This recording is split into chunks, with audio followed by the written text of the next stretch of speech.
சென்னை தியாகராய நகர் ரங்கநாதன் தெருவில் உள்ள துணிக்கடையில் தீ விபத்து ஏற்பட்ட நிலையில் 3 தீயணைப்பு வாகனங்களில் வந்த வீரர்கள் தீயை கட்டுப்படுத்தும் பணியில் ஈடுபட்டு வருகிறார்கள். கூடுதல் விவரங்களோடு செய்தியாளர் விக்னேஷ் முத்து இணைந்திருக்கிறார். அவரிடம் பேசலாம். விக்னேஷ் முத்து, இந்த தீ விபத்துக்கான காரணம் என்னன்னு முதற்கட்ட தகவல் தெரிய வந்திருக்கிறதா? தீயை அணைப்பதில் கட்டுப்படுத்துவதில் இருக்கக்கூடிய சவால்கள் என்ன? எவ்வளவு தீயணைப்பு வீரர்கள் இந்த பணியில ஈடுபட்டிருக்காங்க?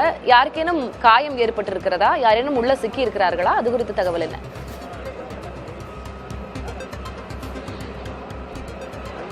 திலகவதி, எப்பொழுதும் பரபரப்பாக இருக்கக்கூடிய சென்னை டி நகரில் இருக்கக்கூடிய ஒரு முக்கியமான கடையில் அந்த சோபா டெக்ஸ்டைலில் 2வது மாடியில் தான் இந்த தீ விபத்து என்பது ஏற்பட்டிருக்கிறது.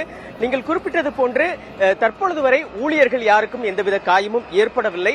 அதே நேரத்தில் ஏசியில் ஏற்பட்ட மின்கசிவு காரணமாக இந்த தீ விபத்து நிகழ்ந்ததாக முதல்கட்ட தகவல் என்பது வெளியாகி இருக்கிறது. நம்முடைய ஒளிப்பதிவாளர் முரளி தற்பொழுது இதனுடைய காட்சிகளை தற்பொழுது நேரடியாக காட்டிக் கொண்டிருக்கிறார். இன்னமும் புகை என்பது வந்து கொண்டுதான் இருக்கிறது. 3 தீயணைப்பு வாகனங்களில் வந்திருக்கக்கூடிய கிட்டத்தட்ட 20க்கும் மேற்பட்ட வீரர்கள் தொடர்ச்சியாக தண்ணீரை பீச்சி அடித்து அங்கு யாரேனும் உள்ளே சிக்கியிருக்கிறார்களா என்பதை ஒரு பக்கம் தீவிரமாக சோதனை செய்து கொண்டிருக்கிறார்கள். காட்சிகள் வாயிலாக பார்க்கலாம். ஸ்ரீநகர் ரங்கநாதன் தெரு என்றாலே எப்பொழுதும் கூட்டமாக கிட்டத்தட்ட 2000க்கும் மேற்பட்டோர் ஒரு பக்கம் நடந்து சென்று அங்கிருக்கக்கூடிய கடைகளில் பொருட்களை வாங்கி சென்று கொண்டிருக்கிறார்கள். ஆனால் தற்பொழுது எந்தவித பொதுமக்கள் இங்கு நடமாடுவதற்கு அனுமதி மறுக்கப்பட்டிருக்கிறது. பெரும்பாலான கடைகளை உடனடியாக மூடுவதற்கு அறிவுறுத்தப்பட்டு கடைகள் அனைத்தும் மூடப்பட்டிருக்கிறது. கடையில் இருந்த பொருட்கள் அனைத்தும் வெளியே கொண்டு வைக்கப்பட்டிருக்கிறது. மேலும் தீ பரவாமல் இருப்பதற்காக உள்ளே இருந்த அனைத்து பொருட்களும் வெளியே கொண்டு வரப்பட்டிருக்கிறது. தீ என்பது இன்னும் கட்டுக்குள் முழுமையாக கொண்டு வரப்படவில்லை. தீ விபத்து நடைபெற்ற உடனேயே அங்கிருந்த ஊழியர்கள் முழுமையாக வெளியேற்றம் செய்யப்பட்டிருக்கிறார்கள். இந்த தீ விபத்தை பொறுத்தளவு நாம் ஏற்கனவே குறிப்பிட்டது போன்று மின்கசிவு காரணமாக ஏற்பட்டதாக முதல்கட்ட தகவல் தெரிவிக்கப்படுகிறது. புகை என்பது 2வது மாடியில் இன்னும் அதிகமாக வெளியே வந்து கொண்டிருப்பதன் காரணமாக மிக பாதிப்பு என்பது அதிகமாக ஏற்பட்டிருக்கிறது.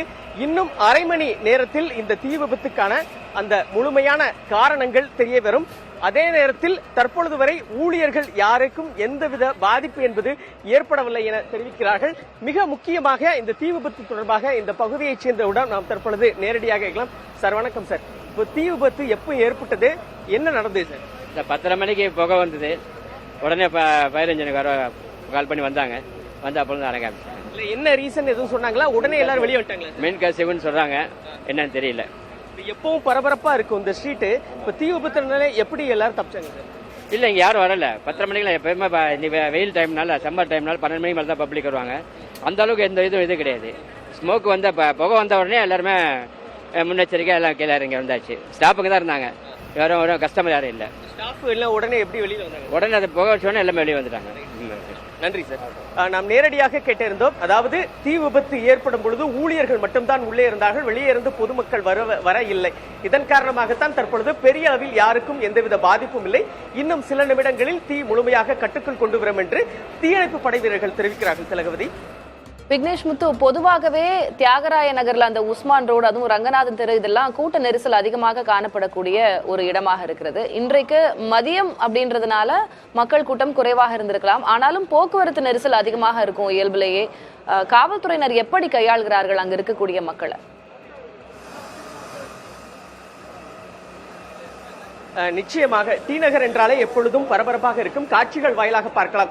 இந்த தெருவே கிட்டத்தட்ட முழுமையாக காவல்துறை கட்டுப்பாட்டுக்குள் கொண்டு வரப்பட்டிருக்கிறது. இங்கே இருக்கக்கூடிய வணிக வளாகங்களாக இருக்கட்டும், துணிக்கடைகளாக இருக்கட்டும், தற்பொழுது உடனடியாக அடைப்பதற்கு உத்தரவிடப்பட்டிருக்கிறது. அதாவது இந்த தெருவில் இருக்கக்கூடிய முக்கிய கடைகள் அனைத்தும் தற்பொழுது மூடப்பட்டிருக்கிறது. ஏனென்றால் தீ விபத்து ஒரு இடத்திலிருந்து மற்றொரு இடத்துக்கு பரவாமல் இருப்பதற்காகவும் பொதுமக்களுக்கு எந்தவித பாதிப்பும் ஏற்படாத வண்ணம் அருகே இருக்கக்கூடிய கடைகள் தற்பொழுது மூடப்பட்டிருக்கிறது. மிக முக்கியமாக பொதுமக்கள் இந்த பாதையை பயன்படுத்துவதற்கு முழுமையாக தடை விதிக்கப்பட்டிருக்கிறது.